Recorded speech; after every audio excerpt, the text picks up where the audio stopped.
મારું નામ છે Jayesh Daki, chief fire officer, Morbi municipal corporation. આજે ફાયર ડે તરીકે અમે ઉજવીએ છીએ। ફાયર ડે ઉજવવાનું કારણ એક જ છે કે 1944માં જે મુંબઈમાં ડોકયાર્ડમાં ફાયર થઈ હતી, એક જહાજમાં જે વિસ્ફોટક ભરીને જતું હતું એને, તેમાં અમારા ફાયરના જવાનો 66 જેવા જવાનો શહીદ થયા હતા। એના અનુસંધાને જ્યારે પણ 14 એપ્રિલ આવે છે વર્ષે, ત્યારે અમે ફાયર ડે તરીકે ઉજવવામાં આવે છે। 14 થી 20 તારીખ સુધી અમે ફાયર સર્વિસ વીક ઉજવીએ છીએ। એમાં અલગ અલગ જગ્યાએ સ્કૂલ, કોલેજો, જે ફાયર સ્ટેશન ડેમો રાખીએ છીએ। આજે ફાયર સર્વિસ ડેના નિમિત્તે અમે સવારે કેસરબાગ ખાતે ફાયર સ્ટેશન ખાતે જે 66 જવાનો ફાયર શહીદ થયા છે એને શ્રદ્ધાંજલિનો કાર્યક્રમ અમારે સવારે 8 વાગે રાખેલો હતો। એના પછી આજે 6:30 થી 7:30ના દરમિયાન જેટલા અમારા ફાયર વ્હીકલ છે, જે બુલેટ છે, રેસ્ક્યુ વ્હીકલ છે, વોટર બાઉઝર છે, અલગ અલગ મિની ફાયર છે, બોટ છે, યોદ્ધા છે, વોટર બાઉઝર છે, એ સાથે અમે ફાયરની વ્હીકલની રેલી ગેંડા સર્કલ, કેસરબાગથી ગેંડા સર્કલ, સર્કિટ હાઉસથી થઈ અને પાડાપુલ, મણિમંદિર થઈ અને ઉમિયા સર્કલ થઈ, રવાપર ચોકડી થઈ અને અમે છેલ્લે બાપા સીતારામ ચોકમાં વિરામ કરેલો છે। બાપા સીતારામ ચોક ખાતે ફાયર વ્હીકલમાં જે અલગ અલગ ઇક્વિપમેન્ટ હોય છે, સાથે અમે rescue tender, 27 metre TTL turntable ladder સાથે અમે તિરંગાનું આયોજન 3 શૂટ કરી અમારા ફાયર ફાઇટર જવાન તિરંગોને લહેરાવેલ છે। સાથે અહીંયા મિની ફાયર, અલગ અલગ ઇક્વિપમેન્ટ, બોટ, એમાં અમે ફાયર ડેમો રાખેલો છે।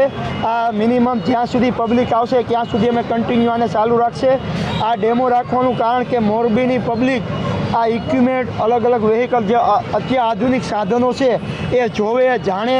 ફાયર કંટ્રોલ રૂમનો કેવી રીતના કોન્ટેક્ટ કરવો, 101 કંટ્રોલ રૂમ વિધાઉટ બેલેન્સ તમે એનો કોલ કરી શકો છો।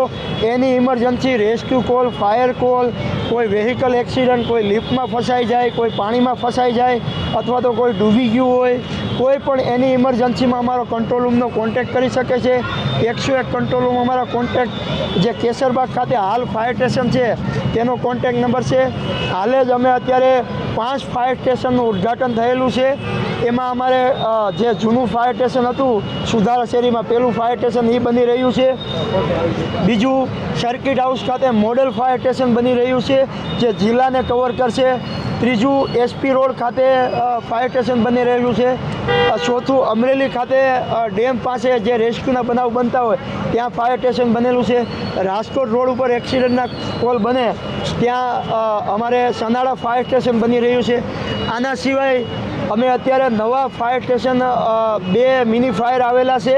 એના સિવાય અલગ અલગ 7 વ્હીકલ, જે પ્રમાણે અમારે જોઈએ એવા 7 નવા વ્હીકલ વસાયેલા છે। એના સિવાય અમારી પાસે સ્પીડ બોટ છે, જે 3 બોટ અલગ અલગ 8 સીટર છે। અત્યારે હાલે અમારી પાસે 21 જણાનો સ્ટાફ છે। હાલે અમે આ મંથની અંદર 30 જણાનો ફાયર સ્ટાફ ભરતી કરેલો છે। શોર્ટ ટાઈમમાં એને અમે વર્ક ઓર્ડર આપીને હાજર કરી લઈશું અને ઓલ ઓવર મોરબી જિલ્લાને પહોંચી વળીએ તેના માટે થઈને અમે સક્ષમ છે। 24 અવર્સ અને 365 દિવસ અમારા ફાયરના જીવન સખત 24 કલાક ફરજ બજાવી એની ટાઈમ ઇમરજન્સીને પહોંચી વળવા સક્ષમ છે। અમે અત્યાધુનિક હજી પણ વાહનો અને વ્હીકલો અને ઇક્વિપમેન્ટ, રોબોટ, એવા વ્હીકલો અમે આ બજેટમાં ખરીદવાના છે, જે આગળ તમને પ્રોવાઈડ કરશું।